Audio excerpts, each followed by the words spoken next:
आज हम दो प्री सोक्रेटिक फ़िलासफ़र्स की बात करेंगे, हेराक्लिटस और पार्मेनिडीज़, और स्पेसिफिकली हम इनकी एक थ्योरी ऑफ चेंज के बारे में बात करेंगे जिसके रिगार्डिंग इन दोनों का बड़ा कॉन्ट्रास्टिंग व्यू था। हेराक्लिटस हेल्ड द व्यू कि हर चीज़ जो दुनिया में आप देख रहे हो ना, it is always changing, it is never constant, it is always in motion. उसकी एक बड़ी फेमस कोटेशन है, ही सेड के no man steps in the same river twice, for it is not the same river and he is not the same man. Heraclitus ये कहता है कि जो भी आप दुनिया में देख रहे हो ना, it is coming from non being into being, और it is going from being into non being, from order to chaos and from chaos to order. So everything, हर चीज़ जो है ना, it is in a state of motion, it is always undergoing change. ये view था, बड़ा short करके ये व्यू था हेराक्लिटस का। अब दूसरी तरफ आता है पार्मेनिडीज़, जो बेसिकली ये कहता है कि चेंज इटसेल्फ इज़ इम्पॉसिबल। उसका मेन आर्गूमेंट एसेंशियली ये होता है कि change happens when something which is becomes something which is not. अब जैसे हम इर्द गिर्द देखते हैं अपने कि plants grow, plants die, humans are born, humans die. Like हर चीज़ एक स्टेट ऑफ चेंज में it comes into being and it goes into non being. लेकिन लॉजिकली पार्मेनिडीज़ कहता है कि ये इम्पॉसिबल है, because change itself is impossible.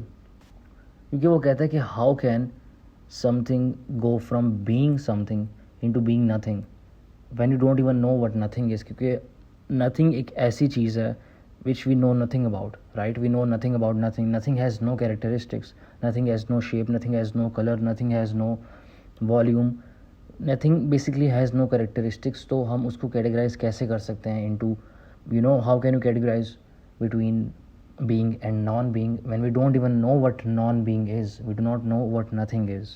That's essentially the argument of Parmenides. Parmenides basically ये कह रहा होता है कि change is impossible, क्योंकि when you're talking about going from being to non-being, how can you go into something which you do not even know, which is incomprehensible? क्योंकि जो आपको लग रहा है जो nothing है, basically if you try to imagine nothingness, you'll imagine something black, something very dark, but that's not nothing, that's black basically. So you're giving nothing a characteristic by assigning it a quality like blackness, right? Lekin you do not know that nothing is black because nothing is incomprehensible. You do not know nothing, you basically know nothing about nothing. That's the argument. So the only thing we can say about nothing is that nothing cannot exist. The only thing that exists is something. Therefore something cannot become nothing and nothing cannot become something. और Parmenides का ये quote था, he basically said, I'm paraphrasing, nothing can come from nothing. Okay, बड़ा simple से quotation था, but that's what he essentially said. So उसके argument को अगर आप रखो अपने पर्सपेक्टिव में, तो आप इस तरह सोच सकते हो कि यार when a person dies, right, तो their constituents, their atoms are not degenerated, but they're absorbed by the soil and they're eaten up by worms and etc. So they're not non-existent. तो एक एब्सोल्यूट चेंज नहीं आया, it's just a change in the form of the subject. तो पार्मेनिडिस के मुताबिक जो भी हम परसीव करते हैं ना दुनिया में कि ये चीज़ चेंज कर रही है, this thing is undergoing change, तो that something existed since the eternity of time, since the beginning of time, and it will continue until the end of time. It will not go into non-being, it will not go into non-existence. उसके अंदर change of form हो सकता है लेकिन उसमें absolute change नहीं हो सकता. आप इसको फिजिक्स के टर्म में ले लो तो ये आ जाता है law of conservation of mass and energy.